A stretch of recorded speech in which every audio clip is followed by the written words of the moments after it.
जब श्री कपिल भगवान ने अध्यात्म योग की चर्चा माता देवहूति से आरंभ की तो इस संवाद के प्रथम में ही सबसे पहले ये बात स्पष्ट हो जाती है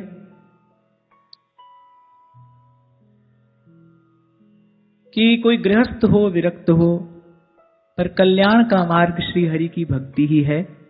और वहां गोस्वामी जी कहते हैं, भक्ति स्वतंत्र सकल गुण खानी पर बिनु सत्संग न पावहि प्राणी। कल्याण का मार्ग भक्ति है और वो भक्ति सत्संग द्वारा ही प्राप्त की जा सकती है। तत्पश्चात भगवान कह रहे हैं कि सबसे पहले तो संतों गुरुजनों का संग किस प्रकार करना चाहिए और कैसे संत का, कैसे महापुरुष का संग करने से हृदय में भक्ति का प्रादुर्भाव होता है, भक्ति भावना पुष्ट होती है और इस संसार के मध्य में रहते हुए कोई असंगता का लाभ करता है। वो महात्मा कैसा होना चाहिए, वो संत कैसा होना चाहिए। तितिक्षवः कारुणिकः सुहृदः सर्वदेहिनां अजातशत्रवः शान्ताः साधवः साधुभूषणाः। तो सबसे पहले तो तितिक्षु हो, सहनशील हो। कल भी थोड़ी चर्चा हमने इस बात पर की। एक महापुरुष अपने जीवन का ही अनुभव देता है और महापुरुष भी जो वस्तुतः महापुरुष ही है। मैं बात कर रहा हूं परम श्रद्धेय स्वामी श्री रामसुखदास जी महाराज की। किसी ने पूछा अपने जीवन का अनुभव बताइए, केवल इतनी बात कही कि मैंने भी कष्ट सहा है, आप भी सही है। अब जो अंबुज के पात में पात, पात में पात, त्यू संतन की बात में बात, बात में बात। इतनी सी बात कहकर उन्होंने बहुत कुछ कह दिया। सबसे पहले तो भाई यहां दुख है, यहां सुख की आशा न करना और जो दुख आए उसको सह लेना। कुछ समय पूर्व भी एक चर्चा में मैंने आपको कहा था कि आपको हमको और क्या तप करना है, हमको और किसी प्रकार का तप तो करना नहीं है। जो दुख प्रारब्ध से आ जाए उसको सह लेना है। वो तन का दुख हो, वो मन का दुख हो, वो साधन में कोई होने वाला अभाव हो, कुछ भी हो, दुख आए उसको सह लीजिए। तरु सम सहनशीलता हुए। आप देखो वृक्ष क्या कुछ सहता है, इसीलिए सेवक जी महाराज उपमा देते हैं किसकी, कहते तरु सम सहनशीलता हुए, वृक्ष के जैसी सहनशीलता। कितनी धूप, कितनी ठंडी, वर्षा, आंधी, तूफान सब थपेड़े सहता है। कह रहे ऐसे ही जीवन है भाई, ये तो युद्ध क्षेत्र है। श्री प्रबोधानंद सरस्वती पाद कहते हैं अंतिम समय तक, अंतिम श्वास तक साधक को लड़ना पड़ता है। तभी महापुरुष कह रहे हैं भजन के मार्ग पर चलने वाले, भजन मार्ग का अनुभव है जिनको, वो कह रहे हैं खरोई कठिन है भजन ढिंग ढरिबो। भक्ति करे कोई सूरमा जाति वरन कुल खोई। इसलिए कल आपको कह रहा था कि बहुत सरल भी नहीं है पर यह असंभव भी नहीं है।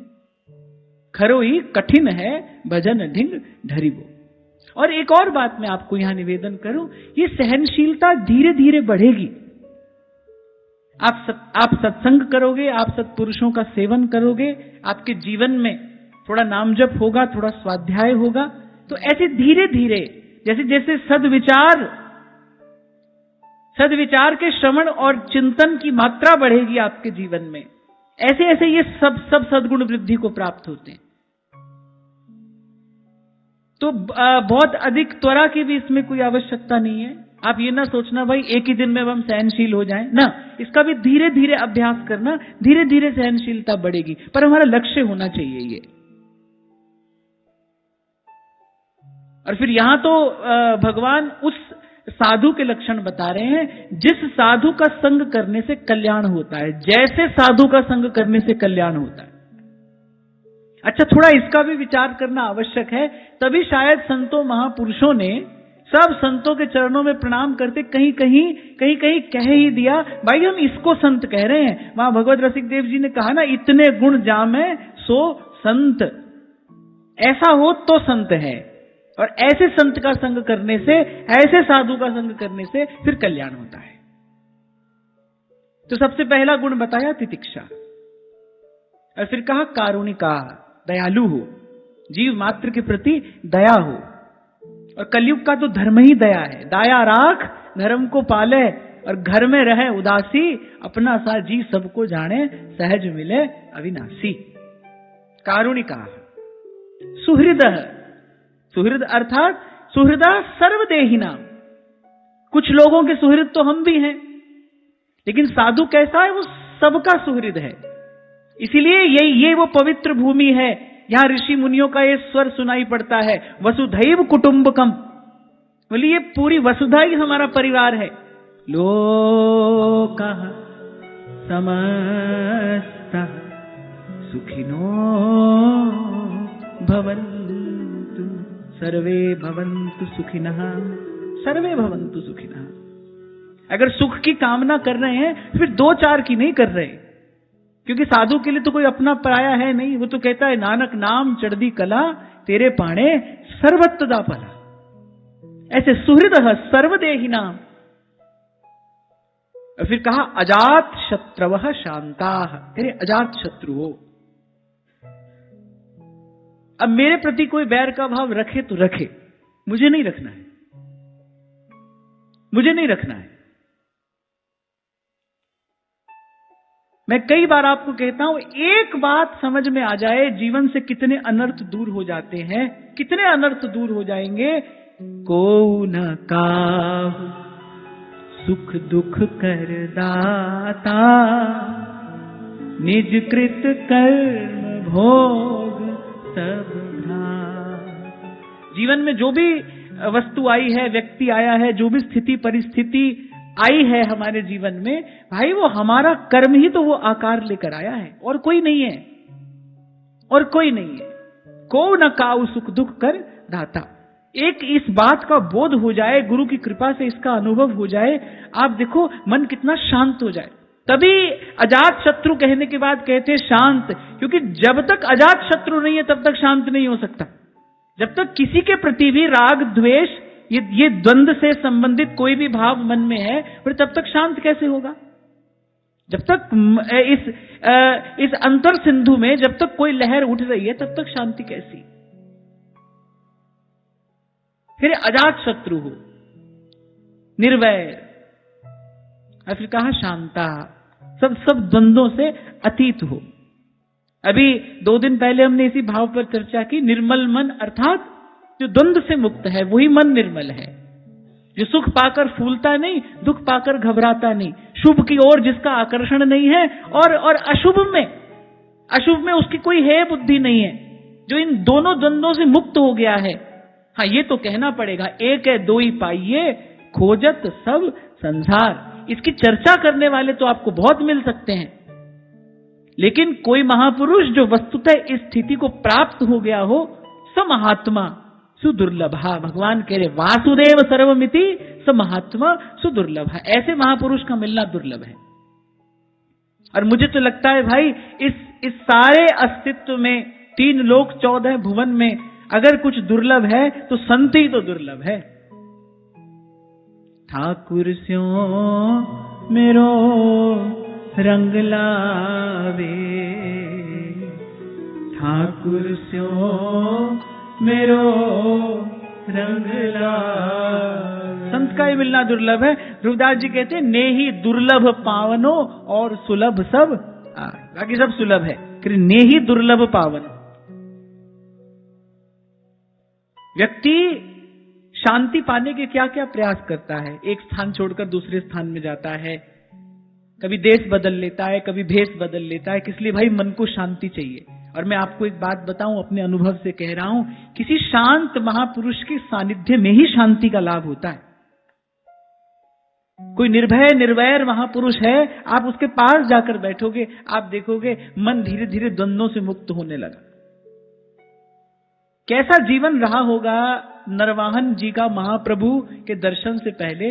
जैसे ही श्री महाप्रभु जी के निकट आए, जैसे ही महाप्रभु जी के शब्द कान में पड़े, जैसे ही मदन टेर पर महाप्रभु जी के आभा मंडल में उन्होंने प्रवेश किया, आप देखो वो जो भीतर जितने दुर्गुण थे सब छोड़ छोड़ कर जाने लगे। उनको लगा कि जैसे जन्म जन्मांतर की मोह निद्रा से मैं जाग रहा हूं, मन शांत होने लगा। सच्चे संत की शरण में बैठ मिले विश्राम। अच्छा, एक बात का मैं विचार करता हूं, जब संत कह दिया तो फिर सच्चा कहने की क्या आवश्यकता थी? यानी सच्चे संत की शरण में बैठ मिले विश्राम। वहां श्री गुरु वाणी में जो गुरु कह दिया, फिर बार बार पूरा गुरु कहने की क्या आवश्यकता थी? वहां गोस्वामी जी कह रहे, संत विशुद्ध मिलहि परिते ही, चित वही राम कृपा करी जेहि। जब संत ही कह दिया, फिर सच्चा विशुद्ध पूरा ये सब कहने की क्या आवश्यकता है? जो ये सब हो वही तो संत होता है। आवश्यकता ये है कि महापुरुष आज के समय का, आज की स्थिति का विचार करके ये सब बात कह रहे। भाई ऐसा समय आएगा, जब ऐसा समय आएगा, इस प्रकार का वेश धारण करके और भोले भाले जन को भ्रम में डालने वाले लोग बहुत होंगे। तो इसलिए संत को इन सद्गुणों से पहचानना। नहीं तो जब संत ही कह दिया, फिर सच्चा कहने की आवश्यकता क्या है? संत सच्चा ही तो होता है, तो सच्चा है वही तो संत है। पूरा हुआ तभी तो गुरु हुआ है, पूरा हुआ तो गुरु है, नहीं तो शिष्य ही तो है। पर बार बार कह रहे हैं, गुरु पूरा पाइए बड़ भागी, पार ब्रह्म पूर्ण गुरुदेव, कर कृपा लागू तेरी सेव। पूरे गुरु का सुन उपदेश, और पार ब्रह्म निकट करी देख। तो महापुरुष त्रिकालदर्शी होते हैं ना, तो उन्होंने देख लिया कि भाई ऐसा समय आएगा। जैसे व्यास जी कहते हैं, बग ठग की संगति भई और परिहरि गए जो हंस। और व्यास जी तो 500 साल पहले ये बात कह रहे हैं। 500 बरस पहले व्यास जी ने कह दिया, रसिक रसिक सब चल बसे, अब नीरस रहे कुंस। बग ठग की संगति भई और परिहरि गए जो हंस। बोले भेष तो बड़ा सुंदर होगा, देखते ही लगेगा कि वाह किसी सिद्ध पुरुष का दर्शन हो गया, पर बोले भीतर कोई सार नहीं होगा। इसीलिए साधु को कहीं पर भी, किसी भी शास्त्र में, किसी भी पुराण में, किसी भी इतिहास में, किसी भी संत महापुरुष की वाणी में साधु को कहीं भी वेश से पहचानने की बात नहीं कही गई है। बोले साधु को इन सद्गुणों से पहचानना, ये सद्गुण है तो साधु है। और फिर जैसा समय, जैसी स्थिति हो और महापुरुषों ने जैसी आज्ञा की हो, उसी का पालन करना चाहिए। महापुरुष आज्ञा कर रहे हैं, भाई इन सद्गुणों से साधु को पहचानना, इन सद्गुणों से संत को पहचानना। अजात शत्रवः शांताः, फिर शांत हो, जिसके पास बैठकर शांति का अनुभव हो। अब भाई किसी के मन में क्या बवाल है, उसके चेहरे पर तो लिखा नहीं रहता है, हमको कैसे पता चलेगा? श्री हरिवंश प्रमाण मनम, यानी अपना मन प्रमाण है। जिसके पास बैठकर मन शांत होने लगे। या फिर एक और बात, जिसके पास बैठने मात्र से आपके भीतर आपको समाधान अनुभव होने लगे। अच्छा, और ये कोई छोटी घटना नहीं है। जब भीतर की गांठ खुलती है, रोम रोम में उल्लास होता है, आनंद होता है। इसलिए कई बार आपसे कहता हूं, जब इस जीवात्मा को गुरु का दर्शन होता है, किसी से पूछना नहीं पड़ता, किसी से कुछ जानना नहीं होता, भीतर एक घटना घटती है, वही सबसे बड़ा प्रमाण है, वही बता देता है। क्योंकि जीवात्मा जान लेती है, पहचान लेती है, यही मेरी ठौर है, यही मेरा ठिकाना है, यहीं पर मुझे विश्राम मिलेगा। हाँ, तो मैं ये कह रहा था कि शांति के लिए व्यक्ति कितना प्रयास करता है, पर शांति तो भाई सच्चे संत की शरण में ही प्राप्त होती है। सच्चे संत की शरण में बैठ मिले विश्राम। और फिर कहा साधवः और साधु भूषणाः। बोले आप भी साधु हो, और बोले साधु का सम्मान करने वाला भी हो। कई बार तो ये देखने में आता है, व्यक्ति साधु हो गया, बोला अब तो भाई हमको सबसे सेवा कराने का अधिकार प्राप्त हो गया, अब हमको किसी की सेवा क्यों करनी है। कई बार जो मैंने आपको अपने जीवन की घटना सुनाई, जब बड़े बाबा ने मुझे 2 संकल्प कराए कि बेटा जीवन में ये 2 कार्य कभी नहीं करना, साथ ही एक बात उन्होंने ये कही थी, बोले बेटा जीवन भर संत सेवी बनकर रहना। बोले हमको साधु नहीं होना है, हमको साधु का सेवक बनकर रहना है, हमको संत नहीं होना है, हमको संतों की सेवा में रहना है। और मुझे तो ऐसे लगता है कि मुझे जैसे सुख के भंडार की चाबी दे गए वो महापुरुष। 2-3 बात समझाकर, 2-3 बात उन्होंने जीवन में समझाई, और उन 2-3 बातों के कारण ही आज जीवन में सब सुख है, सब आनंद है। मैं तो आपनो भाग आपुन कहत, मैं तो कई बार आपके बीच में कह चुका कि जब मैं विचार करता हूं तो मुझे लगता है भाई संसार का सबसे सुखी जीव मैं ही हूं। लेकिन इस सुख की चाबी वो संत दे गए 2-3 बात समझाकर। और अब मैं देखता हूं और थोड़ा विचार करता हूं, थोड़ा चिंतन करता हूं, तो वो 2-3 बात में उन्होंने संसार के बीच में रहते हुए संसार से बचने का उपाय बता दिया, 2-3 बात समझाकर। और उन 2-3 बातों में एक बात ये थी, बोले बेटा कभी नहीं सोचना मुझे साधु होना है, बोले हमको सदा ही अंतिम श्वास तक बोले साधु की सेवा करनी है, हमको संत नहीं होना है, हमको संतों का सेवक बनकर रहना है। भाई मानव मन ऐसा है, 100 बार कोई झूठ सुने तो सच लगने लगता है। आप 100 बार एक झूठ सुनो, क्योंकि पुनरावृत्ति में एक शक्ति होती है। जब आप किसी चीज को बार बार दोहराते हैं, हाथ को भी बार बार घिसोगे तो ऊर्जा उत्पन्न होती है ना, घर्षण से ताप उत्पन्न होता है। किसी भी चीज की आप पुनरावृत्ति करते हो तो उसमें एक शक्ति प्रकट होती है। मंत्र भी तो ऐसे ही सिद्ध होता है, मंत्र को बार बार जपा जाता है तो मंत्र में शक्ति उत्पन्न होती है। ऐसे 100 बार जब आप एक झूठ सुनते हो तो आपको लगने लगता है कि इसमें कुछ सार है। 100,000 बार ये बात सुनोगे, आप सुबह से लेकर शाम तक महाराज जी सुन रहे हो, तो एक बार आपको भी लगने लगेगा भाई आप कुछ हो। और बस जैसे ही आपको लगा, बस वहीं से आपका पतन आरंभ हुआ, वहीं से। इसीलिए तो कहा प्रेम को पंथ करार महा, तलवार की धार पे धावनो है। पूरे तलवार की धार पर दौड़ने जैसा है। नेक सी चूक और गए, थोड़ी सी चूक। एक बार विचार करो, जिन नारद जी के मन में कामदेव क्षोभ उत्पन्न नहीं कर सका, कोई छोटी घटना नहीं थी ये। रहा न काहू धीर सबके मन सिझरे, उसमें किसी के भी मन में विकार उत्पन्न करने की सामर्थ्य है। कामदेव से अगर आज तक कोई अपराजित रहा है तो केवल श्री कृष्ण है।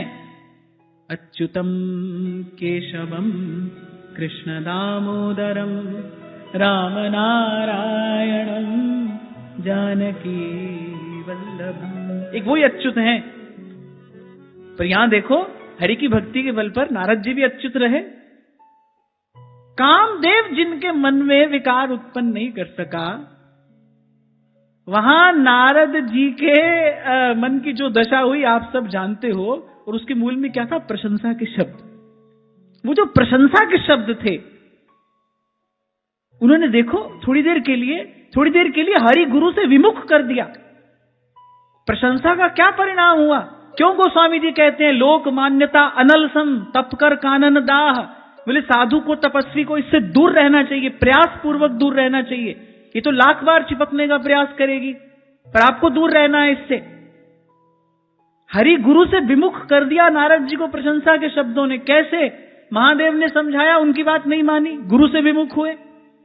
क्रोध में आकर अपने इष्ट आराध्य को श्राप दे दिया, हरि से विमुख हुए। और ये कैसे हुआ? प्रशंसा से हुआ।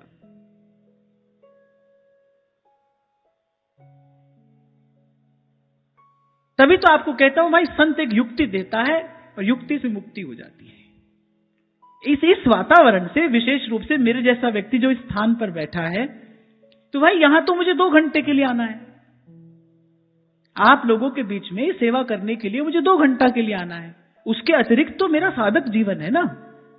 यहां की कोई बात अगर मेरे माथे पर सवार हो गई तो मेरे साधन में बड़ा भारी विक्षेप उत्पन्न हो जाएगा। और ना जानो छिन अंत कवन बुद्धि घटई प्रकाशित। सुबह से लेकर शाम तक आप दंडवत प्रणाम स्वीकार कर रहे हो, सुबह से लेकर शाम तक आप भक्तों की जय जयकार सुन रहे हो, देख रहे हो। अरे कब मन इसको स्वीकार कर बैठे, कुछ पता है क्या?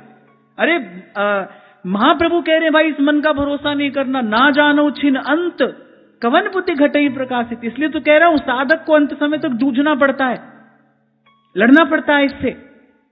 इसलिए कबीर कहते कोई शूरवीर भजन करता है, दुर्बल व्यक्ति का काम नहीं है। अगणित द्वंद्व देह के पथ हैं। हाँ, पर आपका भाव, आपका लक्ष्य है, अंतर्यामी यदि देख रहा है कि पवित्र है, फिर भगवान संभाल करते हैं। भाई मैं जो बात आपको कह रहा हूं, मैं ये नहीं कह रहा हूं कि हमारे किए कुछ हो रहा है, ना ना। सुख तेरा दिता नहीं है। पर इस भजन मार्ग की जो अनुकूलताएं और जो यहां पर कुछ बाधक तत्व हैं, उनकी चर्चा हम कर रहे हैं, तो ये सब है यहां पर। इससे दूर रहना पड़ता है, इससे बच के रहना पड़ता है। तो का साधु हो और साधु का सम्मान करने वाला हो। और मुझे लगता है कि साधु की सेवा करने वाला ही साधु होता है, साधु का सम्मान करने वाला ही साधु है, साधु को पहचानने वाला ही साधु है। और यहां साधु का एक अर्थ सरल भी है। साधु की एक परिभाषा यह भी है ना, मनस्य एकम वचस्य एकम कर्मण्य एकम स साधु। जो मन वचन कर्म से एक हो वो साधु है। तभी कल आपको कह रहा था भाई बहुत व्यवहार में रहोगे तो मन मैला हुए बिना नहीं रहेगा, क्योंकि व्यवहार में तो लाग लपेट करनी पड़ती है, झूठ सच कहना पड़ता है, ये करना ही पड़ता है आपको। आप हमारी पीठ खुजाओ, हम आपकी खुजाते हैं। आप हमारी प्रशंसा करो, हम आपकी करते। चारों तरफ आज देखो, देखने में यही नहीं आ रहा है। हम उनके यहां जा रहे हैं, वो हमारे यहां आ रहे हैं, हम उनकी प्रशंसा कर रहे हैं, वो हमारी प्रशंसा कर रहे हैं। ये सब क्या है? और एक बात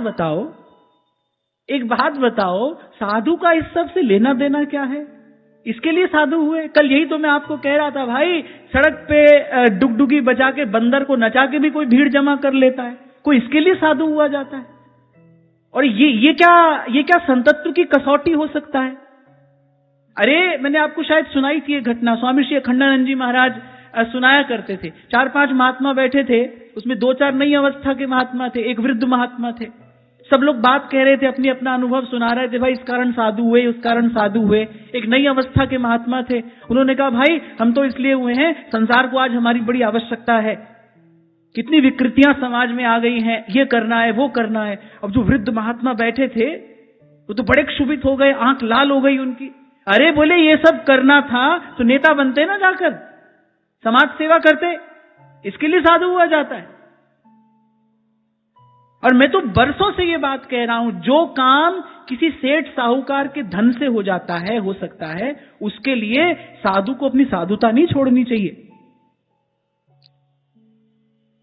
अरे तभी तो व्यास जी ने कहा अब हम हूं से भक्त कहावें। व्यास जी तभी कह गए ये बात, बोले एक समय आएगा, बोले अब हम हूं से भक्त कहावत, माला तिलक स्वांग धर। बोले स्वांग तो धरा है हमने किसका? बोले माला तिलक स्वांग धर और हरि को नाम बेच धन लावत। श्री गुरु को उपदेश लेस नहीं औरन मंत्र सुनावत।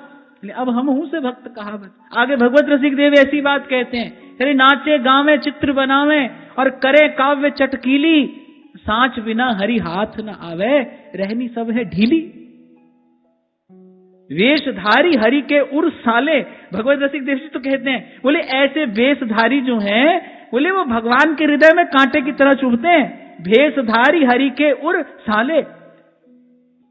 और आपको एक गुप्त बात और बता देता हूं, आपको याद है कि नहीं, जब हम उत्तरकांड की चर्चा कर रहे थे तो श्री गोस्वामी जी कहते हैं कलयुग में जो जितना पाखंड करेगा उसकी उतनी अधिक पूजा होगी। वहां गोस्वामी जी मानस में बात लिख कर गए हैं, बोले जितना प्रचुर पाखंड होगा उतनी अधिक पूजा होगी। ये तो भाई भजन एकांत जिन मन समानी। तो बार बार भाई इन संतों के ही चरणों की बलिहारी है। हरि सो धन हृदय दियो, छुड़ा दियो संसार, बड़े हरि के जना, बड़े हरि के जना।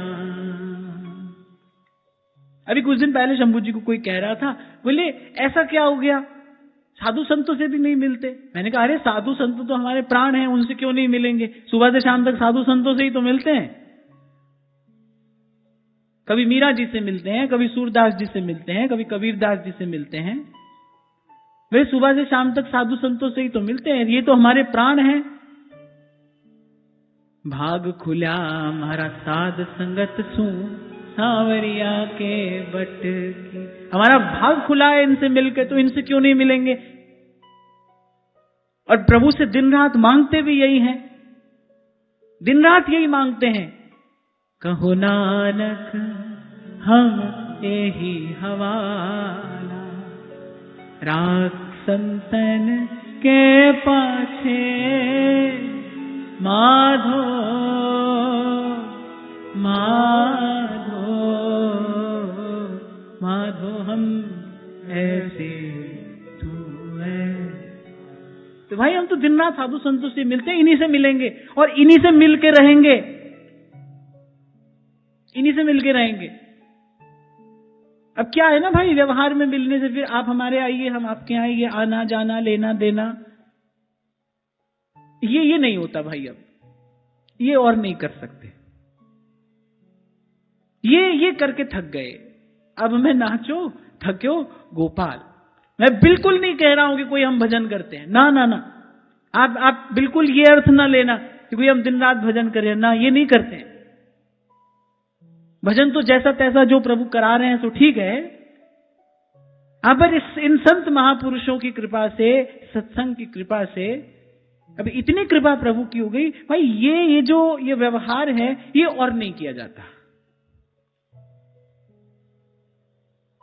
कोई आए, कोई हरि की चर्चा करे तो उसके लिए हमारे प्राण न्यौछावर है, इसी के लिए तो जीवन है। अब जीवन में और बचा क्या है?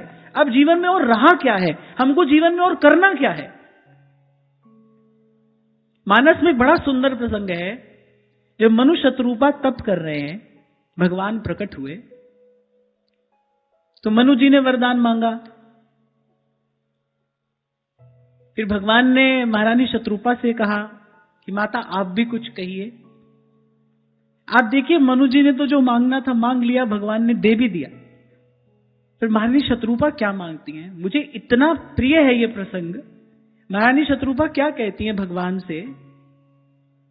जय निज नाथ भगत तब सहाई, जो सुख पावही जो गति लहाई। कि प्रभु मुझे और कुछ कहना नहीं आता है, मैं आपसे क्या मांगू, मुझे मांगना भी नहीं आता है।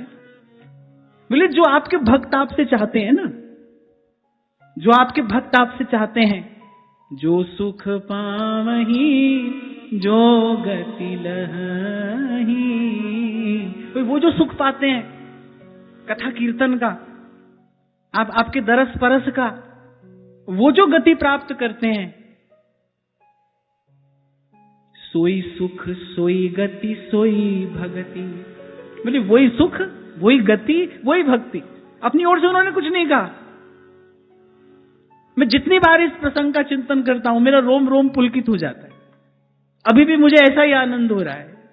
सोई सुख सोई गति सोई भगति, सोई निज चरण स्नेह, सोई विवेक सोई प्रभु। सोई विवेक सोई रहनी प्रभु, सोई विवेक सोई रहनी प्रभु। हम ही कृपा करी देहु, हम ही कृपा करी देहु। अगर भगवान इतने प्रसन्न हो गए, भगवान ने कहा माता तेरा विवेक अलौकिक है, मैं तेरी बात सुनकर प्रसन्न हो गया। महाराज मनु ने जो मांगा भगवान ने वो भी दिया। फिर महारानी शत्रुपा क्या मांगती है? जय निज नाथ भगत तब सहाई, जो सुख पावही जो गति लहाई। सोई सुख सोई गति सोई भगति, सोई निज चरण स्नेह। याद कर लेने के शब्द हैं ये, प्रभु से कहने की बात है। सोई सुख सोई गति सोई भगति, सोई निज चरण सनेह, सोई विवेक सोई रहनी प्रभु, हम ही कृपा कर दे। जय जय राम राजा राम, जय जय राम सीता राम, जय जय राम राजा राम, जय जय राम सीता राम। ये 2 दिन पहले मैं ऐसे भावावेश में आपसे कह तो गया कि मेरी इच्छा है कि मैं कभी मानस की चर्चा आपके साथ करूं, पर अगर मैं भाव की दृष्टि से देखूं तो मानस की चर्चा कर पाना मेरे लिए संभव नहीं है। मैं तो आज भी जब भी कभी खोलकर भी पढ़ूं, चलो प्रभु ने कहाया है, जैसी प्रभु की इच्छा होगी। तो यहां भगवान कह रहे हैं, अजात शत्रवः शांताः साधवः साधु भूषणाः। बड़े सरल हृदय हो और साधु भूषणाः, और बड़े संत ही जिसका आभूषण हो, संत ही जिसका श्रृंगार हो, जिसके जीवन में प्रसन्नता उल्लास उत्साह बस संतों के ही कारण हो, जो संतों को ही अपना सर्वस्व जानता हो मानता हो। बोले ऐसे महापुरुष का संग करने से हृदय में हरि की भक्ति उद्भूत होती है। आगे कहा, मयि अनन्येन भावेन भक्तिं कुर्वन्ति ये दृढाम्, मत्कृते त्यक्त कर्माणस् त्यक्त स्वजन बांधवाः। और बोले मुझ में अनन्य भाव से दृढ़ प्रेम हो। मुझ में अनन्य भाव से दृढ़ प्रेम अर्थात मनसा वाचा कर्मणा, जो मुझे ही सब कुछ जानता हो मानता हो। प्रभु को ही सब कुछ जानने और मानने वाला प्रभु को पहचानता है, और जो प्रभु को पहचानता है फिर वो प्रभु को ही सब कुछ जानता है और मानता है। एक बड़ी अच्छी पंक्ति मैंने कहीं पर पढ़ी थी, बोले जो उनको जान लेते हैं, कभी कभी कोई बड़े सरल शब्दों में बड़ी गहरी बात बोल देता है, तो कहा कि जो उनको जान लेते हैं वो उन पर जान देते हैं।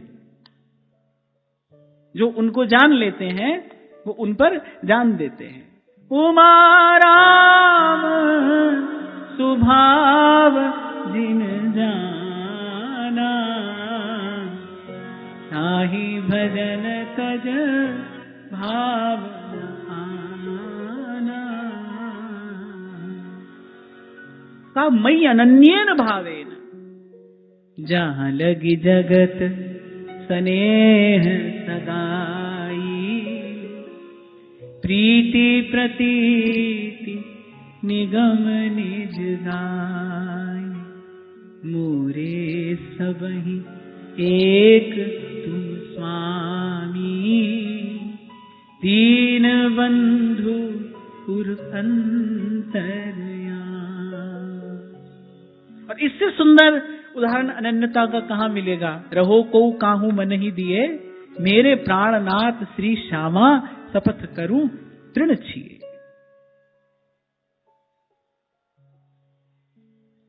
तनुवांग मनोभिरमलैः सोहम तवैवाश्रित। कहा मयि अनन्येन भावेन भक्तिं कुर्वन्ति ये दृढ़ाम। और माने हरि की भक्ति में ही जिसकी निष्ठा हो, भगवत भजन में ही जिसकी सहज रुचि हो, सहज प्रवृत्ति हो, जो हरि भक्ति के सन्मुख किसी भी साधन को न जानता हो न मानता हो। कभी कभी भजन भी करते हैं और साथ साथ में किसी अन्य साधन का भी आदर भीतर बना रहता है, किसी की महत्ता बनी रहती है। छोटा सा प्रसंग श्री स्वामी जी महाराज के पवित्र चरित्र में श्रवण करने को मिलता है कि जब कोई आए उनके पास पारस मणि लेकर, तो महादेव ने यही कहा था, भाई जो ये पारस मणि लेना अस्वीकार कर दे उसी को अपना गुरु बनाना। जब श्री स्वामी जी के चरणों में उपस्थित हुए तो श्री स्वामी जी ने कहा कि भाई जो गांठ में बांध कर आए हो उसको पहले जमुना जी को निवेदन कर आओ, तब तो तुम्हारी गांठ में दूसरा अमूल्य रत्न हम बांधें। तो पारस मणि तो श्री स्वामी जी की आज्ञा पाकर जमुना जी में निवेदन कर दी, लेकिन पारस मणि की जो महत्ता थी, जो महत्व बुद्धि थी उसके प्रति, जो आदर बुद्धि थी उसके प्रति, वो बनी रही।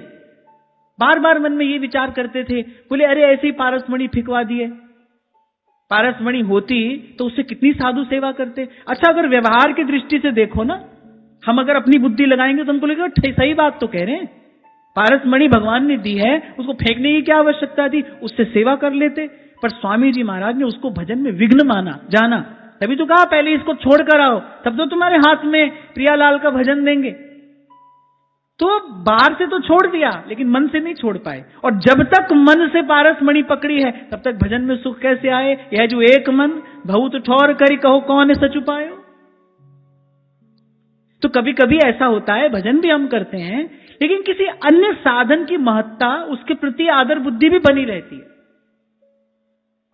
और यहीं से जो भजनानंद है बह जाता है, इसी छिद्र से बह जाता है। इसीलिए भगवान ने कहा मयि अनन्येन भावेन। तीर्थ व्रत को नहीं अंदेशा, तुम्हारे चरण कमल का भरोसा। मैं जहां जहां जाऊं तुम्हारी सेवा, तुम सा ठाकुर और न देवा। जो तुम तो पिया मैं ना तोरू, तुम संग तोर कवर संग जोरू। तीर्थ व्रत को नहीं अंदेशा, बस तुम्हारे चरण कमल को भरोसा। मन क्रम वचन तुम्हारी आशा, ऐसी भक्ति करे रैदासा। श्री रघुनाथ जी के संग जानकी जी नहीं, लखन जी रहे, और वहां भरत जी भी सतत श्री रघुनाथ जी के संग रहे। आप देखो, जो जो प्रभु के सतत संग रहे, उन्होंने धर्म कर्म योग यज्ञ जितनी सब बात थी सब छोड़कर हित हमार सियपति सेवकाई, भरत जी कहते हैं। वहां लखन जी कह रहे मोरे सबहि एक तुम स्वामी, और वहां जानकी जी नाथ सकल सुख साथ तुम्हारे, शरद विमल विधु बदन निहारे, शरद विमल विधु बदन निहारे। नाथ सकल सुख साथ तुम्हारे। तो भगवान कह रहे ऐसा कोई हो, मयि अनन्येन भावेन भक्तिं कुर्वन्ति ये दृढ़ाम, भक्ति भावना दृढ़ हो, सुख दुख का धक्का सहने वाली हो, अपना स्थान ना छोड़े। सुख मिला तो भी भगवान को भूल गए, दुख आया तो भी भगवान को भूल गए। दृढ़ भक्ति हो। इन दोनों से, इस द्वंद्व से सदा अप्रभावित, निश्चल, निर्मल, निष्किंचना, सान कामयमाना निरोध रूपत्वात्। नारद जी कहते हैं ऐसी भक्ति। मत कृते त्यक्त कर्माण त्यक्त स्वजन बांधवा। और भगवान आज्ञा दे रहे, कह रहे मेरे लिए संपूर्ण कर्म, और कह रहे अपने संसार के समस्त बंधनों का, समस्त लौकिक पारलौकिक सुखों का जो मेरे लिए त्याग कर देते हैं, मेरे लिए। अच्छा, जो भगवान के लिए अपना सब कुछ छोड़ेगा, भगवान का प्रण है ये यथा माम प्रपद्यन्ते तान तथैव भजाम्य हम। भगवान कह रहे भाई जो मेरे लिए अपना सब कुछ छोड़ेगा, मैं भी उसके लिए अपना सब कुछ छोड़ दूंगा। तभी तो भक्त के यहां भगवान जो लीला करते हैं, बड़े बड़े ज्ञानियों को बड़ा आश्चर्य हो जाता है, ये कैसे हो गया, ये घटना कैसे घट गई। नामदेव जी की झोपड़ी की छान द्वारिकाधीश स्वयं छान रहे हैं। देवताओं को बड़ा आश्चर्य होता है, पर भाई तो प्रभु का स्वभाव है। वो कहते हैं भाई यदि हमारे लिए कोई अपना सब कुछ छोड़ देगा, हम भी उसके लिए अपना सब कुछ छोड़ देंगे। पर आप देखो, जीव के लिए जीव के लिए तो ये बड़ा फायदे का सौदा है, क्योंकि जीव के पास छोड़ने के लिए कुछ है ही नहीं। उसके पास अपने दुर्गुणों के अतिरिक्त, अपने मिथ्या अभिमान के अतिरिक्त छोड़ने के लिए और है क्या? भगवान तो वस्तुतः अपनी भगवत्ता छोड़ते हैं, जीव के पास तो छोड़ने के लिए भी कुछ नहीं है। पर प्रभु का स्वभाव है, बोले हमारे लिए तुम अपना सब कुछ छोड़ो, हम तुम्हारे लिए अपना सब कुछ छोड़ देंगे। और भाई मैं बड़ी विनम्रता पूर्वक गुरु की कृपा से आपको ये बात कह रहा हूं, प्रभु ने अपनी कृपा से मैं तो, मेरे पास तो स्वयं के लिए कोई संबोधन नहीं है, ना मैं भक्त हूं, न साधु हूं, न सेवक हूं, क्योंकि इन सब की कैटेगरी में तो अभी हम आ नहीं सकते। तो मेरे पास तो स्वयं को कहने के लिए कुछ भी नहीं है, पर जैसा हूं तैसा प्रभु का हूं। प्रभु ने अपनी कृपा से अनुभव कराया है कि किस प्रकार भगवान संतों पर अपना सर्वस्व न्यौछावर करते हैं, छोड़ देते हैं भगवान अपनी भगवत्ता संतों के लिए, उठ जाते हैं अपने सिंहासन से यदि संत आ जाए तो। साधु की साधुता पर षडैश्वर्य पूर्ण भगवान अपनी भगवत्ता न्यौछावर करते हैं, ऐसा तो प्रभु ने दिखाया है, अनुभव कराया है। इसीलिए तुलसी बाबा कहते हैं कि ऐते भय तो कहा तुलसी, झुप जान की जीवन राम न जाने। तुलसी कहूं न राम से, साहिब सील निधान, साहिब सील निधान, साहिब सील निधान। और फिर एक बार छोड़कर तो देखो, पर प्रभु के लिए अर्थात प्रभु के लिए, प्रभु के सुख के लिए, आनुकूल्येन कृष्णानुशीलनम, प्रभु के लिए। और कोई हमारा छिपा हुआ, दुरा हुआ, कपटपूर्ण लक्ष्य ना हो, केवल प्रभु के लिए, प्रभु के सुख के लिए। जैसे हमारे लाल जी श्री प्रिया जी को एक स्थान पर कहते हैं, अब मोकू कछु और न चाहिए, बस नैनन में अंजन है रहिए। शरद विमल विधु बदन निहार, आपको हंसना मुस्कुराता देखते रहे, राजी रहो, हंसो ही मुख छवि, नहीं तुमसो कछु चाहिए। ये बड़ा दाग लगता है भजन करने वाले की भजन भावना पर, जब वो कुछ चाह बैठता है, प्रभु से अतिरिक्त प्रभु से कुछ चाह बैठता है, तो ये निर्मल विमल उज्जवल भजन भावना पर बड़ा दाग लगता है। इसीलिए प्रहलाद जी का मुख म्लान हो गया। श्री नृसिंह भगवान ने कहा, बोले बेटा कुछ मांग, मैंने आने में बड़ा विलंब कर दिया। जैसे स्कूल में देर से जाने पर फाइन लगता है ना, जुर्माना, तो भगवान ने कहा बेटा मैंने भी आने में बड़ा विलंब कर दिया, मुझे थोड़ा जुर्माना देना चाहिए, तो मुझसे कुछ मांग, मुझे बड़ा सुख होगा, संतोष होगा। अगर प्रहलाद जी का मुख म्लान हो गया। बोले प्रभु आप हमारी भजन भावना पर, बोले ये टीका लगाने की बात मत करिए, हम आपसे कुछ लेने के लिए आपका भजन नहीं करते, बस आपको चाहते हैं और आपको चाहते रहें। नाथ सकल सुख साथ तुम्हारे, शरद विमल विधु बदन निहारे। क्योंकि मां कौशल्या बहुत समझा रही है, बेटी तू वन में मत जा, तू मेरे पास रह, मैं तुझे भांति भांति की कथाएं सुनाऊंगी, कहानियां सुनाऊंगी, तुझे देखूंगी तो मुझे कुछ जीवनाधार मिलेगा। और वैसे भी वन का वास तेरे योग्य नहीं है। कहते हैं कौशल्या मां ने कभी जानकी जी को भूमि पर पांव नहीं रखने दिया, पग नहीं धरने दिया, और वो बिना ही पादत त्राण के वन गमन करेंगी, तो माता का हृदय तो धीरज धर ही नहीं पा रहा। और श्री गोस्वामी जी वर्णन करते हैं, श्री जानकी जी भूमि को कुरेद रही हैं अपने पांवों के नखों से, क्योंकि माता पिता गुरुजनों के सन्मुख बढ़ चढ़ कर नहीं बोलना चाहिए, ये शील नहीं है। और एक सती साध्वी स्त्री को यदि मुख देखने का अधिकार है तो केवल अपने पति के ही मुख को देखने का अधिकार है। सबकी बात सुन रही हैं, भूमि पर दृष्टि किए भूमि जा, और सब बात सुनने के बाद सजल नयन है, बस श्री रघुनाथ जी की ओर देखकर इतना ही कहा, नाथ सकल सुख साथ तुम्हारे, शरद विमल विधु बदन निहारे।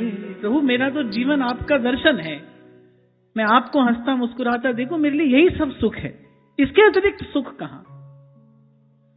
एक एक चरित्र की कैसी भाव दशा का वर्णन तुलसी बाबा अयोध्या कांड में करते हैं, अद्भुत है। वो देखकर, वो पढ़कर, उसका चिंतन करके तब लगता है भाई हम कौन सी गिनती में आए, न तो साधु है, न संत है, न सेवक है, न भक्त है, इनके जैसा तो कोई गुण हमारे जीवन में नहीं है, फिर भी प्रभु स्वीकार किए हैं। तो ऐसो को उदार जग माही, बिन सेवा जो द्रवै दीन वह, राम सरिस को नाही, को नाही। मयि अनन्येन भावेन भक्तिं कुर्वन्ति ये दृढ़ा, मत्कृते त्यक्त कर्माण त्यक्त स्वजन बांधवा। मेरे लिए समस्त कर्म, लोक परलोक की सब आसक्तियों का जो त्याग कर दे, ऐसा कोई महापुरुष हो। फिर आगे कहते हैं, मदाश्रयाः कथामृष्टाः शृण्वन्ति कथयन्ति च। अच्छा बोलिए, ये सब झंझट छोड़ के करे क्या?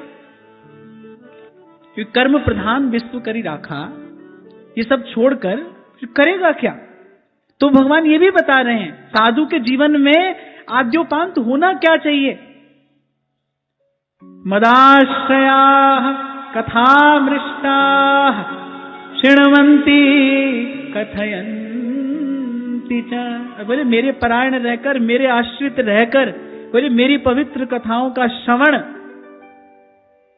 कीर्तन जो सतत निरंतर करता हो और मुझ में ही किसी ना किसी प्रकार अपने चित्त को रमाए रहता हो, लगाए रहता हो।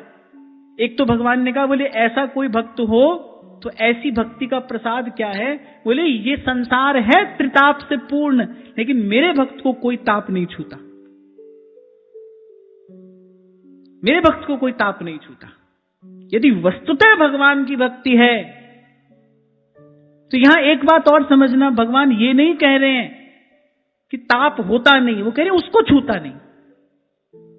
दुख होते हुए भी भगवान का भक्त दुखी नहीं होता। अनेक अनेक प्रकार के सुख साधन संपत्ति होते हुए भी वो मदांध नहीं होता। सुख उन्मत्त कर देता है, दुख निराश कर देता है, अवसादग्रस्त कर देता है। बोले भगवान के भक्त के जीवन में सुख संपत्ति हो तो वो उन्मत्त नहीं होता, और दुख आ जाए बोले वो निराश नहीं होता। यहां कहने का तात्पर्य ये है, भगवान कह रहे मेरे भक्त को संसार का कोई ताप नहीं तपाता, मेरे भक्त की रक्षा करने वाला मैं स्वयं हूं। प्रारब्ध से उसके जीवन में सुख दुख आते भी हों, कोई बड़ी बात नहीं है। सुख दुख बिच बिच देह के है आवत अनियास, देवदास जी कहते हैं, कह रहे अनायास बिना बुलाए बिना कारण सुख दुख उपस्थित हो जाते हैं आकर, क्योंकि भोगवान जाएगा कहां? जो प्रारब्ध है वो जाएगा कहां? उसको तो भोग कर ही समाप्त किया जा सकता है। संपत्ति भी ऐसे ही आ जाती है, विपत्ति भी ऐसे ही आ जाती है, क्योंकि जीवन मुक्त महापुरुषों के जीवन में भी ऐसा देखा जाता है। जीवन मुक्त हो गए लेकिन प्रारब्ध कर्म अभी शेष है, तो उस प्रारब्ध कर्म को भोगने के लिए उनको उतने काल तक इस देह को धारण करना पड़ता है, और वो काल का विधाता का आदर करते हुए उस बंधन को स्वीकार करते हैं।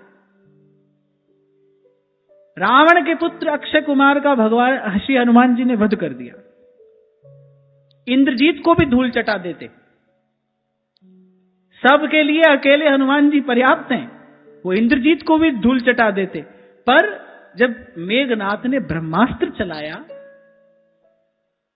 तो कह रहे पवन पुत्र ने रख लिया ब्रह्मा जी का मान रख लिया। श्री हनुमान जी ने ब्रह्मा जी का मान रख लिया। अच्छा, ब्रह्मा जी बांधने वाले ही हैं, ब्रह्मा जी बांधने वाले ही हैं। पहले संसार बनाया, लियो हम सबको बांध दिया, तो बांधने वाले ही तो हैं। इसलिए हनुमान जी ने बंधन स्वीकार कर लिया। ब्रह्मास्त्र है भाई, ब्रह्मा जी आ रहे हैं, तो हनुमान जी ने कहा ठीक है बांध लो हमको। ब्रह्मा जी तो बांधते ही हैं, उनका काम ही बांधना है, बांध लिया। तो काल का विधाता का आदर सबने किया है। जीवन मुक्त हो जाने पर भी महापुरुष काल का और विधि के विधान का आदर करते हैं, और जब तक शरीर का प्रारब्ध शेष है तब तक शरीर को धारण करते हैं। हाँ, पर एक बात निश्चित है, भगवान की भक्ति के प्रभाव प्रताप से, हरि भजन के प्रसाद से भक्त को न सुख सुखी करता है और न दुख दुखी करता है। सब संतन मिल ज्ञान बताया, सब संतन मिल ज्ञान बताया, हो गई मुनिया न्यारी, मुनिया पिंजरे वाली ना, ओ मुनिया पिंजरे वाली ना, मुनिया पिंजरे वाली ना, ओ मुनिया पिंजरे वाली ना। तभी तो कह रहे युक्ति से मुक्ति है, साधु से जाके युक्ति सीख लो, सारा झंझट समाप्त हो जाएगा। क्योंकि हरि का भक्त ऐसा है, ना सुख सुखी ना दुख दुखी, सुख में सुखी नहीं है, दुख में दुखी नहीं। क्यों? क्योंकि चेतना कहीं और पहुंच गई। एक द्वंद्वातीत देश है, जहां चांद सूरज और पौन न पानी, जहां कोई जाए न आवे। भक्ति के प्रभाव से, भक्ति की कृपा से जब ये चेतना उस देश में पहुंच जाती है और कह रहे भाई वहां जाकर कोई नहीं आता, फिर भले शरीर रहता है प्रारब्ध के कारण, लेकिन फिर ना सुख है और ना दुख है, फिर तो मौज है, आनंद है। सुनता है गुरु ज्ञानी, सुनता है गुरु ज्ञानी, सुनता है गुरु ज्ञानी, गगन में आवाज हो रही धीरी। कभी कभी जीवन मुक्त महापुरुषों को ये बंधन अरुचिकर भी प्रतीत होता है। तभी कबीर कहते हैं, जा मरने से जग डरे, अरे मैं तो उस मरने की प्रतीक्षा कर रहा हूं। मेरे मन आनंद, कब मरी हो कब भेटी हो, अरे कब मिलन होगी प्रियतम से, कब मरी हो कब भेटी हो, कब मरी हो कब भेटी हो, पूरन परमानंद, पूरन परमानंद। तो भाई जब तक प्रारब्ध है तब तक भक्त करेगा क्या? मदाश्रयाः कथा मृष्टाः शृण्वन्ति कथयन्ति च। उसका कालाक्षेप इसी प्रकार होना चाहिए। हरि की कथा और हरि के नाम का कीर्तन, संतों गुरुजनों की सेवा, इस संपत्ति को संभालिए, इस संपत्ति को बढ़ाइए, इस संपत्ति की अभिवृद्धि में लगिए। मनवे के जात किसे नहीं पुछनी, ओथे अमला दे होणगे नवेड़े, समझ मन मेरे भजन कर गोविंद दा, मन वे भजन कर गोविंद दा, मन वे भजन कर गोविंद दा। तो भगवान ने 10 गुण बताए हैं यहां, एक बार फिर दोहरा लेते हैं, फिर आगे बढ़ते हैं। सबसे पहला तितिक्षा, तितिक्षवः, फिर दूसरा कारुणिकाः, दया करुणा, सुहृदः, सबके प्रति सद्भाव, सुहृदः सर्वदेहिनाम। चौथा अजात शत्रवः, अजात शत्रु, निर्वैर। पांचवा शांत। छठा सरल। सातवां फिर साधु सेवी हो। भगवान तो कह रहे साधु भूषणाः, संत ही जिसका श्रृंगार हो, संत ही जिसका आभूषण हो। बार बार दिव्य वस्त्र आभूषण दिए जाते थे श्री मीराबाई साहू, और वह सब उतार कर वही कसूंभी साड़ी पहन लेती थी। मांगती भी यही है, गोविंद जीरी लीला गास्या, पहर कसूंभी सारी, शाम मन चाकर राखो जी, सांवरिया कर राखो जी। और एक और बात मैं आपको बताऊं, इस जीवन का, इस जीवात्मा का श्रृंगार वस्तुतः साधु ही कर सकता है, संत ही कर सकता है। प्रभु से मिलन के योग्य है तो इस जीवन को संत ही बनाता है, साधु ही बनाता है। कह रहे जिसने साधु को ही आभूषण की तरह धारण किया है, संत के वचन जिसके कान के आभूषण हैं, संत जिस ओर दिखा रहा है, संत जिस दृश्य का संकेत कर रहा है, उसी का दर्शन जिसके नेत्रों का आभूषण है, संत की वाणी जिसके मुख का श्रृंगार है, संतों की चरण धूलि जिसके मस्तक की शोभा है, इस प्रकार संतों से ही जिसने अपने जीवन का श्रृंगार किया है। भगवान कह रहे ऐसा साधु, और फिर कह रहे अनन्य हो, कह रहे मुझ में अनन्य, उसकी भक्ति दृढ़ हो, किसी प्रकार की मिलौनी ना हो, किसी प्रकार की मिलावट ना हो, मनसा वाचा कर्मणा मेरे प्रति समर्पित हो, मुझ पर ही आश्रित हो, और मेरे लिए लोक परलोक की सब वासनाओं का त्याग करके और बस बैठी रहूं कुंजन के कोने श्याम राधिका गाऊं। व्यास जी के जीवन में स्थिति का दर्शन होता है। व्यास भरोसे कुंवरी के सोवत आम पसार, काहू केवल भजन को काहू को आचार, व्यास भरोसे कुंवरी के सोवत पांव पसार। यहां श्री कपिल भगवान वस्तुतः साधु कैसा होता है, कैसे साधु का संग करने से कल्याण होता है, कैसे साधु का संग करने से जीव बंधन मुक्त होता है, अरे ऐसा साधु हो तब बात बने। तभी तो भगवान ने कहा सुदुर्लभा।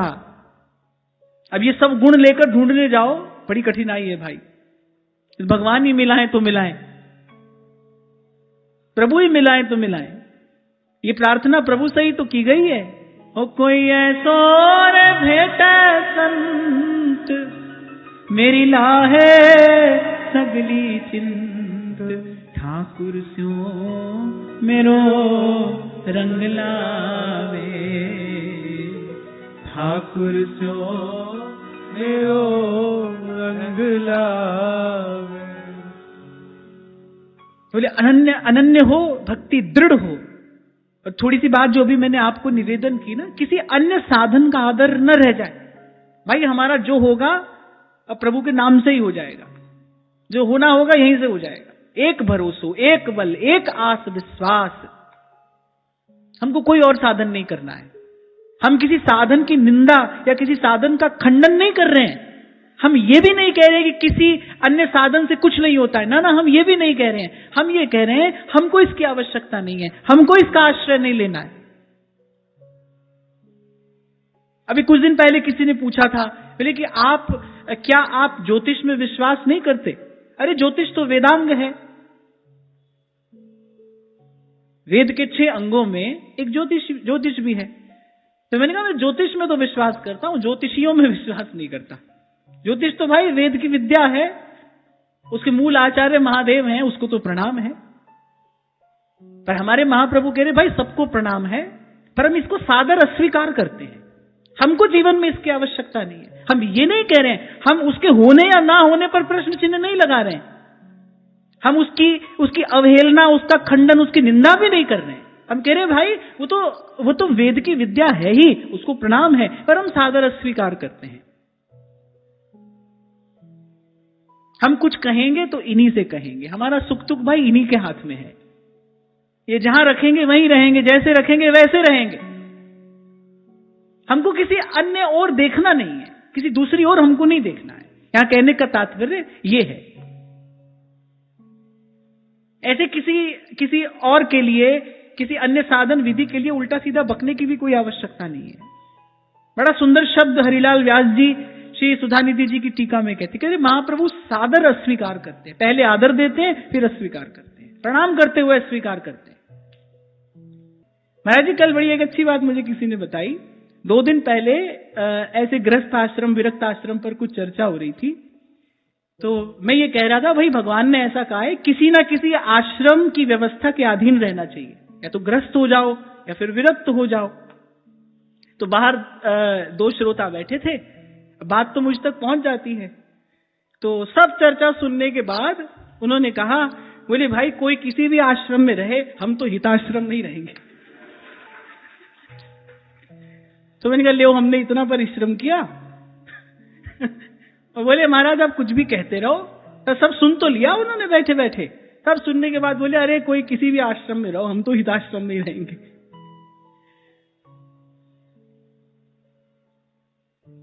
तो माने अनन्य दृढ़ सूधो चले आपने धर्म। और फिर कहता हुआ मैं आगे बढ़ू, किसी का खंडन नहीं, किसी की निंदा नहीं, किसी की अवहेलना नहीं, जो है भाई भगवान की लीला है, उसको प्रणाम है। हमको हमारे आचार्य ने जो मार्ग दिया है, हमको सीधे सीधे उस पर चलना है।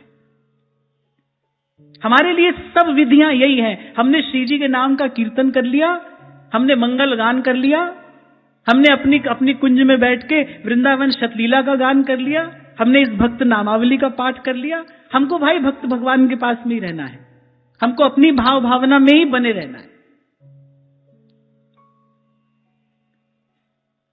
आप कहो कि भाई जब आप सब विधियां छुड़ाने की बात कर रहे हो, फिर हम करेंगे क्या? तो भगवान ही बता रहे हैं, मदाश्रया कथा मृष्टा शृण्वन्ति कथयन्ति च तव कथामृतम् तप्त जीवनम् कवि भिरीडितम् कल्मषापम्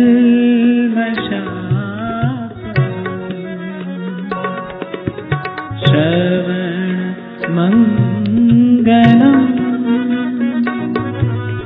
श्रीमदाततम्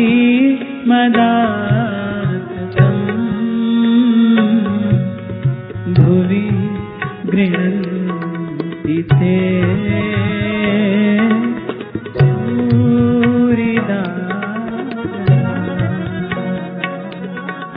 तव कथामृतम् तप्त जीवनम्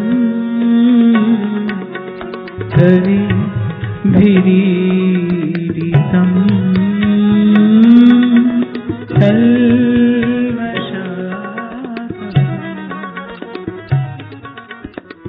तो ये 10 लक्षण साधु के बताकर फिर आगे एक बड़ी महत्वपूर्ण बात भगवान कह रहे हैं, वो ध्यान से सुनना।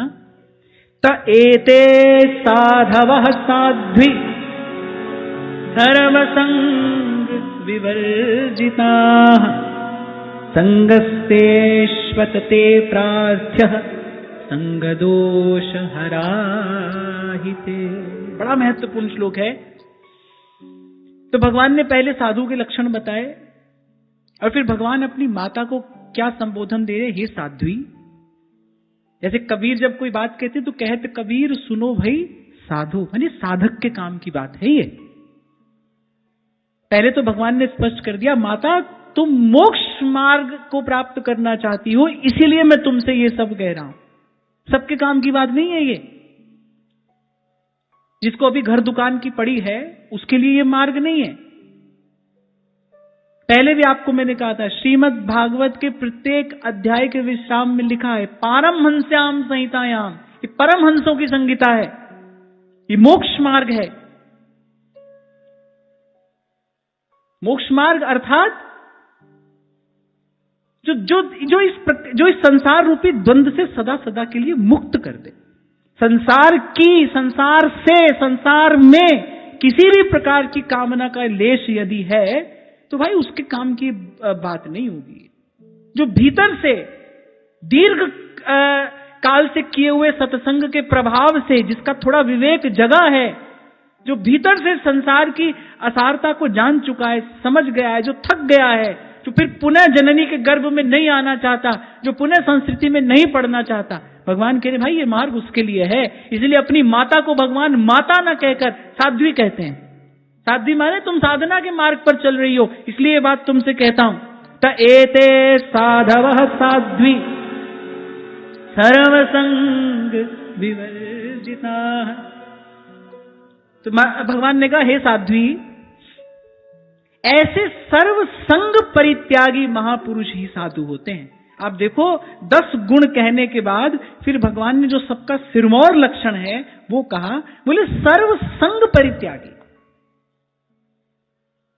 श्री नागरीदास जी अपने अष्टक में कहते हैं कि भाई वही रसिक, भजन एकांत जिन मन समानी, सर्व संग परित्यागी। अच्छा, नारद जी भी अपने भक्ति सूत्र में बात कहते हैं, कह रहे भक्त तो सभी प्रणम में है, भक्त तो सभी प्रणम में है, पर भक्ता एकांतिना मुख्या। जो एकांतिक भक्त हैं, भक्ता एकांतिका मुख्या, बोले वो मुख्य भक्त हैं। ध्रुवदास जी बताते हैं ना भाई, सत्संग क्या होता है, कैसा संग सत्संग समझना चाहिए, जानना चाहिए, मानना चाहिए। संग सोई जाके मिले भूले ग्रह व्यवहार। वहां महादेव उत्तरकांड में कहते हैं, किसको कहना चाहिए सत्संग, जिसके आदि मध्य और विश्राम में सत्य के अतिरिक्त कोई और चर्चा ना हो, सतपथ की बात हो, सद्विचार हो, सदमार्ग का जिसमें चिंतन हो, सत्य स्वरूप भगवान की आराधना की विधि जहां हो, उसको सत्संग जानना चाहिए। और यहां भगवान कह रहे भाई इन सब सद्गुणों को साथ लेकर, जो सर्व संग परित्यागी है, ऐसा महापुरुष मिलेगा तो ही जो संग दोष, संसार के संग के कारण जो दोष आ गया है, ऐसे महापुरुष के संग से ही वो संग दोष दूर होगा। इसलिए आरंभ में ही मैंने आपको कहा, पहले तो भगवान ने ये बता दिया कि कल्याण का मार्ग भक्ति है, फिर ये कहा भक्ति प्राप्त कैसे होती है, बिन सत्संग न पावहि प्राणी। फिर भगवान ने कहा सत्संग का अर्थ क्या है और कैसे महापुरुष का संग करना चाहिए। बाकी सब बात भगवान एक एक श्लोक में कहते हैं, लेकिन कैसे महापुरुष का संग करना चाहिए, इसके लिए भगवान ने 4 श्लोकों का उच्चारण किया। पहले 10 लक्षण बताए, तितिक्षवः कारुणिकः सुहृदः सर्वदेहिनां, अजात शत्रवः शान्ताः साधवः साधुभूषणाः, मयि अनन्येन भावेन भक्तिं कुर्वन्ति ये दृढाम्, मत्कृते त्यक्तकर्माणः त्यक्तस्वजन बान्धवाः, मदाश्रयाः कथामृष्टाः शृण्वन्ति कथयन्ति च, तपन्ति विविधास्तापा नैतान् मद्गतचेतसः। पहले भगवान ने ये कहा और फिर मैंने कहा ये सबसे महत्वपूर्ण बात कही, कौन होता है साधु, कि जो सर्वसंग परित्यागी है। क्योंकि भाई संसार के कम अधिक संग से संगजन्य दोष आता ही है, आता ही है, आता ही है। अरे और तो बात छोड़ो, किसी पात्र में मदिरा रखी हो, अब ना हो पहले कभी रखी हो, उस पात्र में भी यदि गंगा जल डाल दिया जाए, फिर साधु पुरुष उसका सेवन नहीं करते, संग दोष आ गया है वहां पर। ऐसे संसार के किसी भी प्रकार के संग से संग दोष अवश्यम भावी है, आता ही है। कोई अपने आप को ऐसा सिद्ध ना समझे, भाई हम तो सबके बीच में रहते हैं पर अछूते रहते हैं, सबके बीच में भी रहते हैं पर हम पर इसका कोई प्रभाव नहीं पड़ता। ये तो बड़ी हास्यास्पद बात है। महाप्रभु कह रहे पारासर सुर इंद्र कल्प कामिनी मन फंद्या, तुम उनसे भी बड़े हो, परे देह दुख द्वंद कौन क्रम काल निकंद्या। एक बात मैं आपको और अपनी ओर से निवेदन कर दूं, शायद कल भी आपसे मैं कह रहा था, साधु को कभी लगता ही नहीं है मैं साधु हूं, प्रेमी को कभी नहीं लगता है कि मैं प्रेमी हूं, भक्त अपने आप को कभी भक्त मानता ही नहीं है, कभी नहीं मानता है। क्यों? क्योंकि भक्ति ऐसा दैन्य लेकर आती है और दैन्य के सिंहासन पर ही वो विराजमान होती है। ए दरबार दीन को आदर, रीति सदा चली आई। अभी मैं आपको मानस के प्रसंग में कुछ कह रहा था। जब श्री भगवान वन को चले गए तो कहते वहां वन में रहते हुए तापस भेषधारी श्री रघुनाथ जी कह रहे कभी कभी बैठे बैठे उनके नेत्र सजल हो जाते हैं, मन दुखी हो जाता है। क्यों? कह रहे केवल भरत जी को याद करके, भरत जी का स्मरण करके कभी कभी भगवान उदास हो जाते हैं, दुखी हो जाता है मन। और स्वयं तुलसी बाबा कह रहे हैं, भरत सरिस को राम सनेही, जग जप राम राम जप जेही। और आप मानस में देखिए, इस पूरे प्रसंग में सबसे अधिक दुख अगर किसी ने पाया है तो वो भरत जी ने पाया है, क्योंकि वो जीवन भर इसी ताप से तपते रहे कि मेरे कारण रघुनाथ जी को इतना कष्ट हुआ, मेरे से बड़ा पापी, मेरे से बड़ा अधम और कौन होगा, मेरे कारण प्रभु ने इतना कष्ट पाया। वो जिनका भजन भगवान कर रहे हैं, जिनका नाम लेने से सब जग पुनीत होता है, पवित्र होता है, हृदय में विशुद्ध प्रेम भाव का संचार हो जाता है, ये भरत जी के पावन नाम की महिमा है। वो भरत जी कहते भाई मेरे जैसा पापी और दूसरा कौन होगा। वो दिन रात इसी ताप से तपते हैं, मेरे कारण रघुनाथ जी ने इतना कष्ट पाया, मेरे कारण प्रभु बन बन डोल रहे हैं, मेरे कारण प्रभु भटक रहे हैं। तो साधु को, संत को, भक्त को कभी नहीं लगता है, उसको एक क्षण के लिए भी यह अनुभव होता ही नहीं है कि मेरे पास कुछ है। ये बड़ी विचित्र भगवान की लीला है और भक्ति महारानी का ऐसा ही स्वभाव है। तो कोई इस बात का भ्रम न पाले कि भाई हम तो सबके बीच में रहेंगे और सबसे अछूते रहेंगे, नहीं, ऐसा नहीं होता है। यहां भगवान कह रहे हैं, भगवान की बात पर तो कान ध्यान देना पड़ेगा। साधु के सब लक्षण कहने के बाद क्या उतना पर्याप्त नहीं था? अंत में भगवान कहते हैं त एते साधवः साध्वी सर्वसंग विवर्जिता। बोले जो सर्वसंग परित्यागी है, फिर तुम उन्हीं के संग की इच्छा करना। भगवान कह रहे हैं कि माता, भगवान से उन्हीं का संग मांगना जो सर्वसंग परित्यागी महापुरुष है, क्योंकि उन्हीं का संग जो है वो संसार के संग दोष का हरण करने वाला है। ऐसे महापुरुष के ही संग की बात वहां श्री स्वामी जी महाराज कहते हैं के हित कीजे साधु संगति सो, साधु संगति सो जावे कल्मष जी को, कमल नयन सो, कमल नयन सो हित तो कीजे, कमल नयन सो, कमल नयन। अब कोई बुद्धिमान व्यक्ति प्रश्न कर सकता है, जब वो सर्वसंग परित्यागी है तो उसका संग होगा कैसे?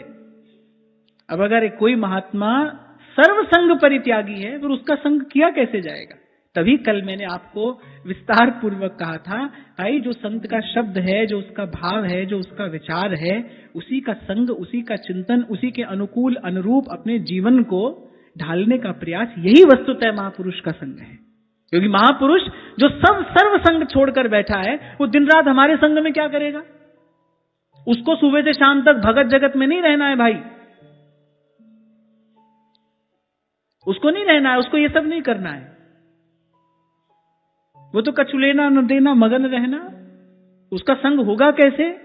उसका संग करने की विधि यही है, जो उसका भाव है, जो उसका विचार है, जो उसका चिंतन है, उसका संग, उसका मनन, उसका चिंतन, उसका निधिध्यासन। और बोले वही इस संसार के संग जन्य दोष को हरने वाला है।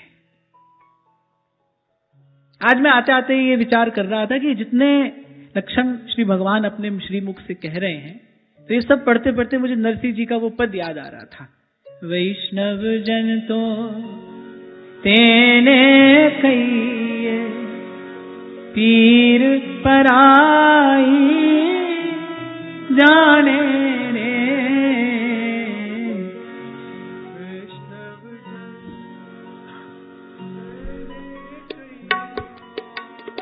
पीर पराई जाने रे,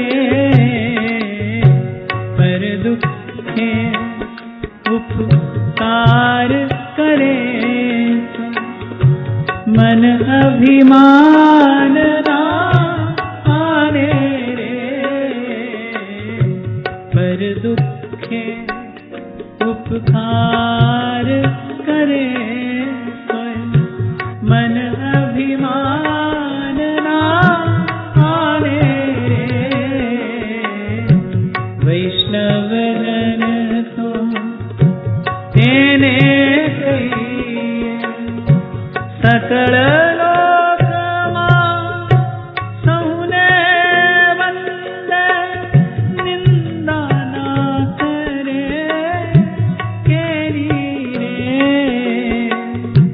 सकल लोकमा सहुने वंदे निंदा ना करे केरी रे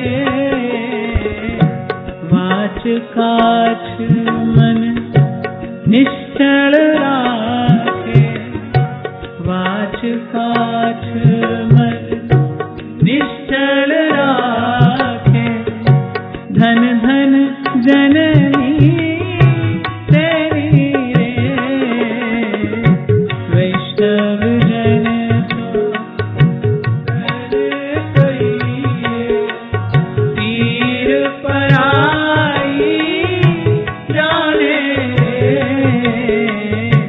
पर दुखे उपकार करे तोय मन अभिमान ना आए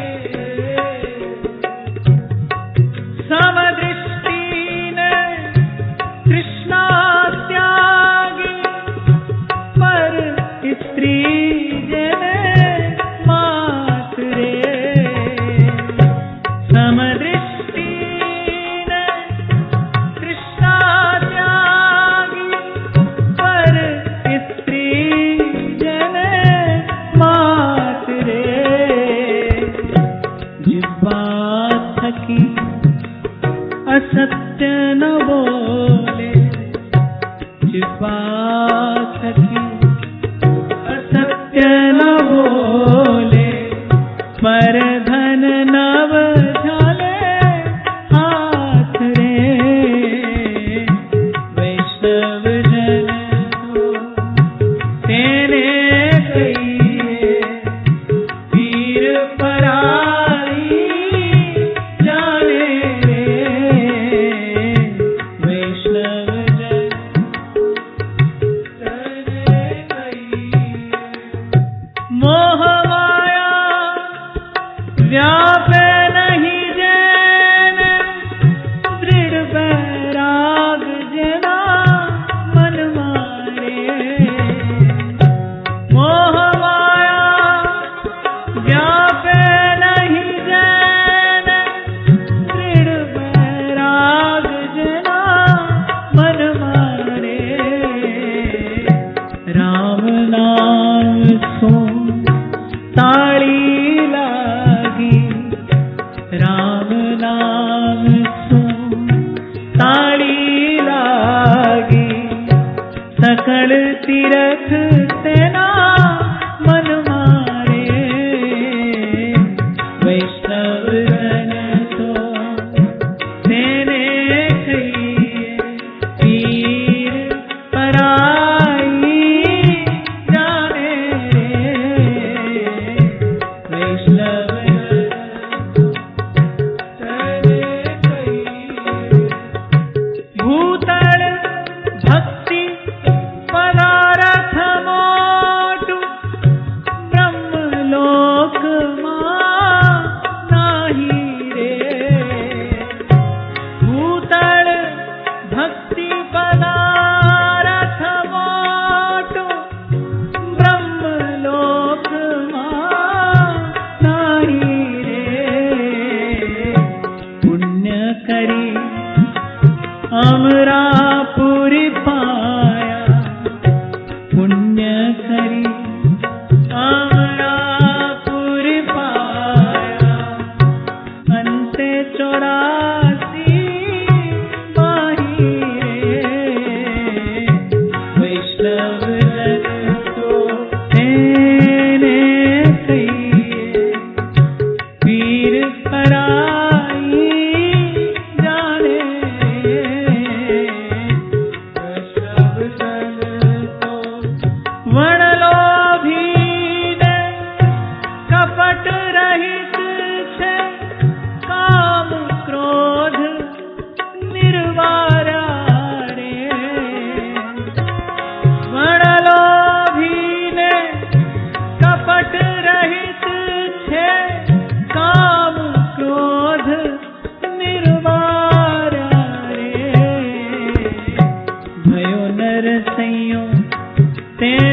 दर्शन करता भयो नरसिंह तेनु दर्शन करता कुल एको तेरे तारा रे वैष्णव जन तो तेरे पीर पराई जाए वैष्णव जन तो तेरे।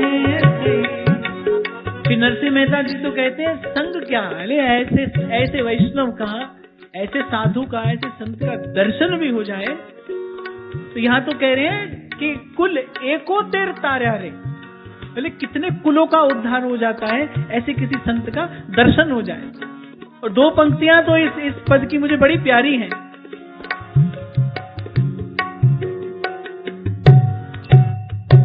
मोह माया व्यापे नहीं जैन दृढ़ बैराग जेना मन मारे। मोह माया व्यापे नहीं जैन दृढ़ बैराग जेना मन मारे। राम नाम सुन ताली लागी, राम नाम सुन ताली लागी। जिसकी जिह्वा पर निरंतर राम का नाम है, राम नाम सुन ताली लागी, राम नाम सुन ताली लागी। सकल तीरथ तेना मन मारे, वैष्णव जन तो तेने कहिए पीर पराई जाने। पर दुखे उपकार करे तो मन अभिमान ना हारे रे। वैष्णव जन तो तेने कहिए, वैष्णव जन तो तेने कहिए, वैष्णव जन तो तेने कहिए। तो भगवान ने कहा कि माता ऐसे ही किसी सत्पुरुष के संग की प्रार्थना करना, क्योंकि ऐसे ही संत का संग, बोले संसार का जो संग दोष आ गया है, बोले उसको दूर करने वाला है। तो ऐसा कोई संत मिले, कोई ऐसो रे सुखदाई जिस हरि की कथा सुनाई, जिस भेटे गति होए हमारी। आज की वार्ता ही श्री जी के चरणों में निवेदन करते हैं। महाराज श्री के चरणों में प्रणाम। आप सबके हृदय स्थित प्रभु को, भाव प्रभु को नमन।